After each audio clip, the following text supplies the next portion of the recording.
Welcome back to WoTRAR Noobs with General Disturbance. This is a Jagdpanther. It's a Tier 7 German tank destroyer. It's located on the south spawn of Live Oaks and it's under the command of Citron01, and he's trying to 3-mark it. Well, the Jagdpanther got its name from Hitler. Developed in 1942, they had the prototype by October 1943, and this was the third attempt to mount the 88mm Pak 43 L71 gun, extremely powerful anti-tank gun, which actually ended up being fitted inside the Tiger II, and that's how good it was. Okay, he's capable of doing 320 alpha and penetrating 200mm with standard ammo. He's loaded the premium rounds straight away. They'll penetrate quite a bit more. Oh, he got a lovely shot there on the Hellcat. I think he's going to go for another one. And he got him! So he's got 1 kill already, and we've got a VK2801 105. Oh, Yamarak, that guy. 2 kills in very short time indeed. Yeah, the premium rounds, the APCR, will go through 244mm, so you just get 44mm extra pen with the premium rounds, which isn't a lot.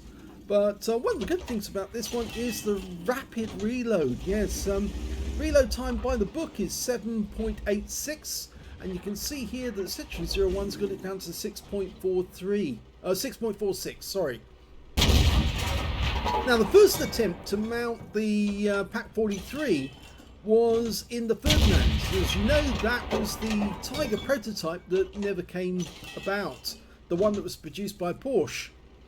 And the second attempt was the Nashorn, and that was using the same hull they use on the Hummel, which is the Panzer IV with Panzer III running gear. I think that thing's got a specific name, I can't remember what it is by now, but anyway.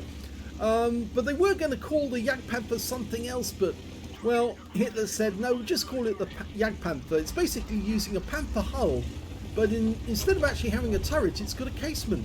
And that casement's very well angled at the front, which makes it very, very easy to bounce shells, and slightly less angled at the sides, and that gives the crew plenty of room to work around.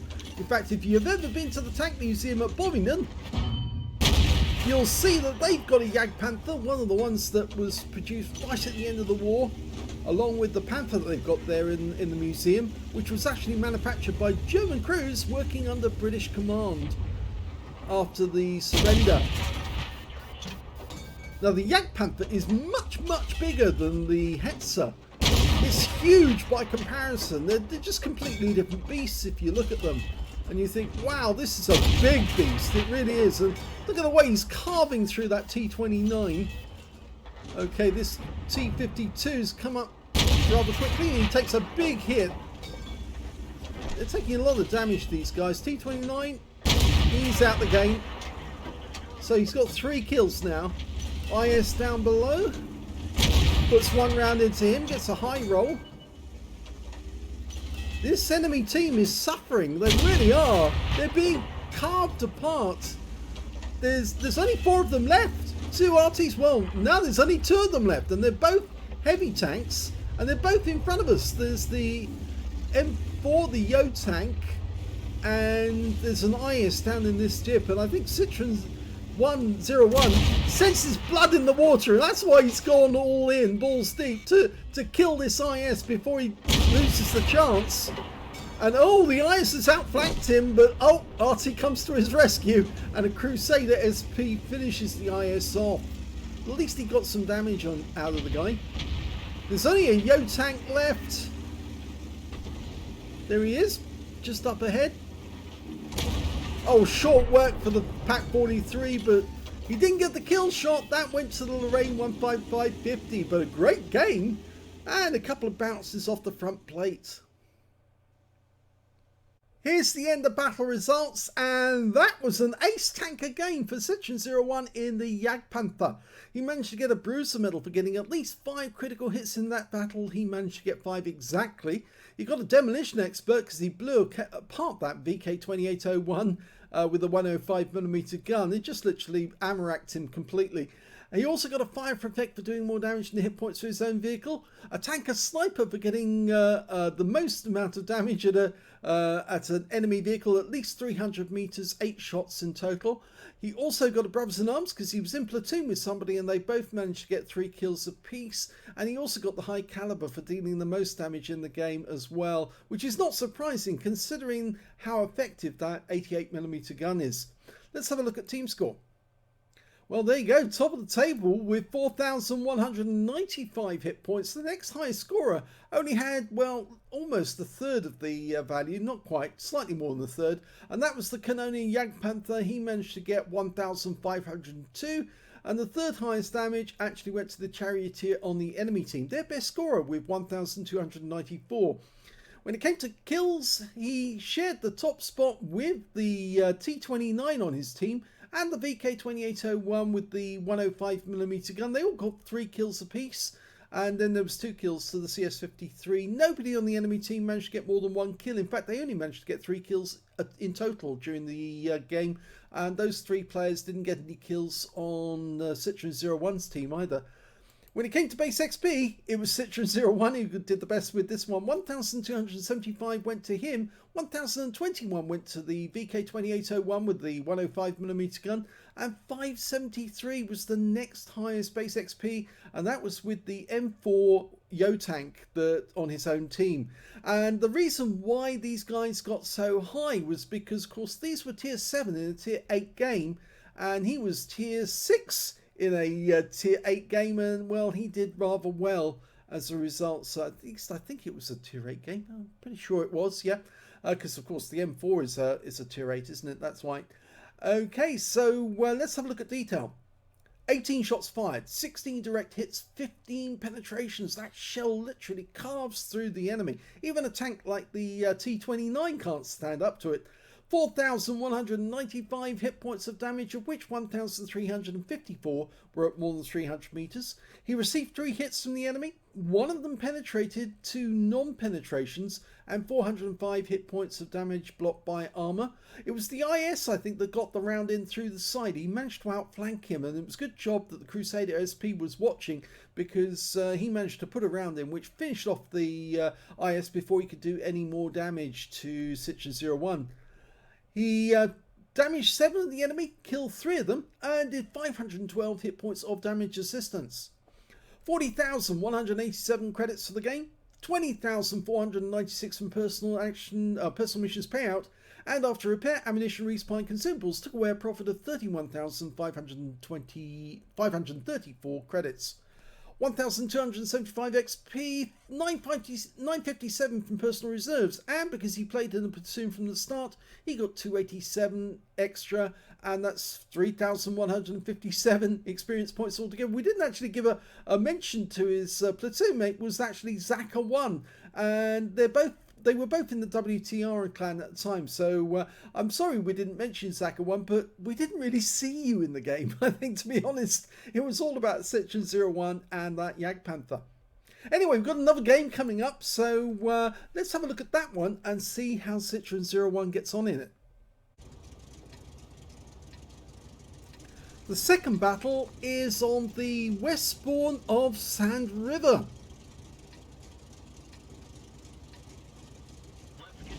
Well, despite the fact that the armour is very well angled, as you can see, it is also fairly thin. 80mm at the front, 50mm at the side, 40 at the rear. Most of the Jagdpanthers were seen on the western front, so they were facing American and British tanks, Allied tanks, and they were capable of taking those tanks out. Although the Jagdpanthers themselves did suffer, and they got taken out mainly by shots hitting them.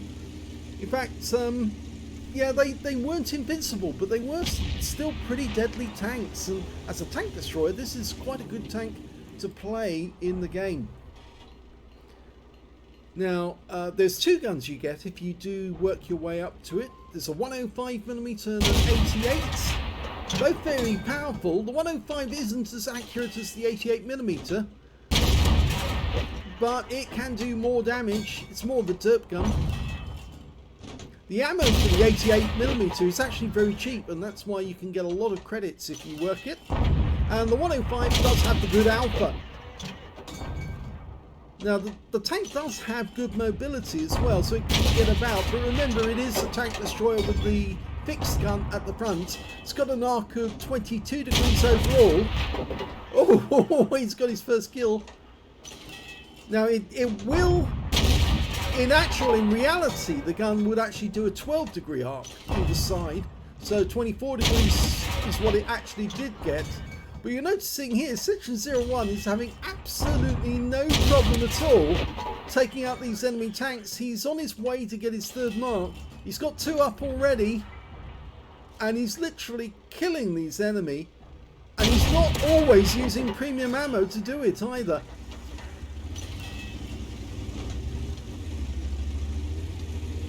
Now it is quite a large TD, which makes camo a bit of a problem because it's quite easy to be seen. But that 88mm gun is capable of taking on any Allied tank and also any Soviet tank as well. So even the ISs would have trouble if they came across one of these, because he just literally carved straight through their armour as well. It's also got a front transmission, which means if you can track one or you hit them through the lower plate, you can disable them and disable the engine. Oh, just got hit by the Lorraine there, and I think that was a direct hit because he lost 297, but he didn't get penned. Now, the enemy team is down by 7 now, and it doesn't look as if they're going to win this, so it's every man for himself to try and score as many kills as you can in as short a period as possible. The enemy does have an E25 just up ahead. He's locked on. Hello. 1 round into him, gets a high roll. We can see a Borsig off in the distance and an 88. He's going for the 88. Again, this gun fairly accurate, so you've got to watch out with these 88mm rounds, are pretty lethal. And he's getting nice hits on the 88, even though he's going for that cupola, which is the weak spot. He gets 354, which is another high roll. The 88's pulling back, and oh, he's out the game as well. So he's now got 3 kills, potentially got the high caliber, and he's now going for the last few enemies. There's still 4 left, but one of them, the Panther M10's over the other side of the battlefield. So 3 of them, the Arty and these 2 tank destroyers here, are the last remaining enemy. I think he's just sensing blood in the water and he wants his pound of flesh. Oh, goes after the 25, but the Borsig was directly below him. Goes for the kill. Yep, got it. So the last one he's got to deal with now is the Arty, which is a Lorraine 15550, and that guy, remember, hit him earlier, and there he is. Everybody wants a piece of him, and he's gone before Citron01 can get his fallen over the edge. But his gun's up because I think he knows this might be it. Yes, he was absolutely right. He's got his 3rd mark of excellence in that game. Yeah, it's just the way he sliced through the enemy in the riverbed earlier on in the game. He collected huge amounts of damage there, and then after that it was just a case of seeking out the last remaining stragglers and putting rounds into them to collect enough damage to get his 3rd mark of excellence. He also got another ace tanker out of that game, as well as a fighter badge for getting at least 4 kills, as well as a fire for effect for doing more damage than the hit points to his own vehicle, and he did get the high caliber for dealing the most damage in the game. Let's have a look at team score. Well, there you go, top of the table, but this time round there was some competition. He got 3,504 hit points of damage, but the next highest scorer was SU130PM, who managed 3,033, so he was having a bit of fun during that game, plugging the enemy. And the 3rd highest damage in the game actually went to the not to the E25, it was to the Alt Proto AMX30, the new AMX30, who managed to get 1,894, with the E25 following up with 1,706, just beating the T3485. His platoon mate, Zaka1, who was helping him out as usual in the T29, and he got 665 in that game, but he did get taken out of action, I'm afraid. So that's why he couldn't contribute anymore. When it came to kills, it was shared between the Alt Proto AMX30 and Citron01. Both had 4 kills each. 2 kills went to the S51 on his team. Nobody else managed to get more than 1 kill. In fact, the enemy team in this one only managed to get 4 kills as well, so it was a bit of a walkover.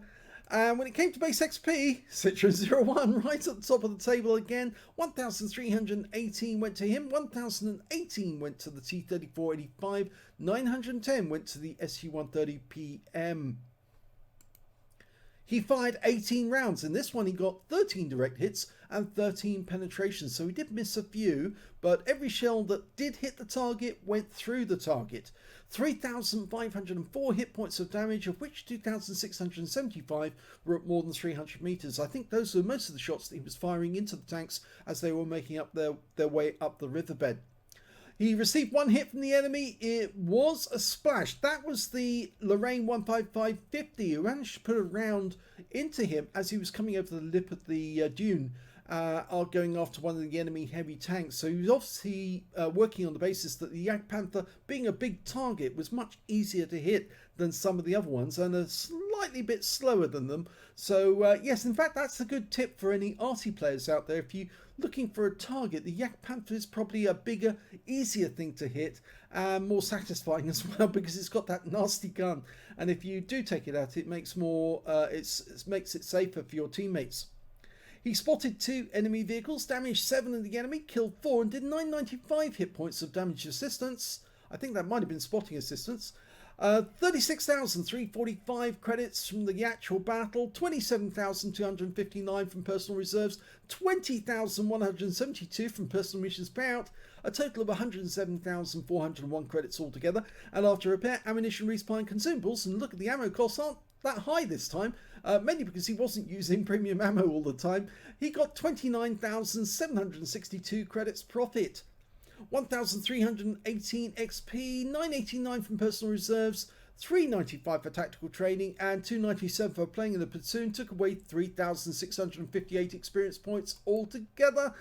That's his 3rd mark. Now that's on the barrel. He won't need to mark that one again. He's done it just like he does for, or just like Skill for LTU does all the time. Any tank that he gets, he 3 marks. And I think Citron01's trying to do exactly the same and mark his own vehicles as well in the same way. And yeah, he's been very successful. Now he has sent me more replays, so do watch on our channel because there will be more replays coming up from Citron01, but he's not the only one who's sending in 3 marked videos. Yes, we're getting other videos from other players who obviously like our channel and like to send them in because, of course, yeah, they like to hear the commentary in English. But I should let you know that Citron01 does have his own channel. He's Czech, and so he actually has generated his own channel and put a commentary in the Czech language. But of course, that doesn't cater to the American market and to the English market, and of course, most of the European market as well. That's why he sends his replays through to us as well, because he likes other people can share in these replays and actually see how things are done, and it gets to a wider audience. And we're very we're very happy to do his replays because we really like the way he plays, and it's very entertaining, but it's also very instructive for anyone out there to see exactly how you do it in some of these higher tier vehicles. It's not they're not the top tier vehicles. You're actually getting to see how to mark some of the intermediate vehicles. So this is very useful for noobs of all types, noobs at tank play and also at Arty play. But we're very pleased to have Citron01, and if you can, I'll put a link down below the video. If you can, go and give his Czech channel a subscription, because you'll see the very same replays that he's sending to us, he's putting up on his own channel as well. It's just you may not understand them unless you speak Czech. But if you do speak Czech, then you'll get to see the same game, and of course he'll be interpreting it in a different way. So I hope you understand that. If you enjoyed the video, please give it a like. Do subscribe to our channel, please. And of course, do let other people know that our channel exists. And thank you for watching.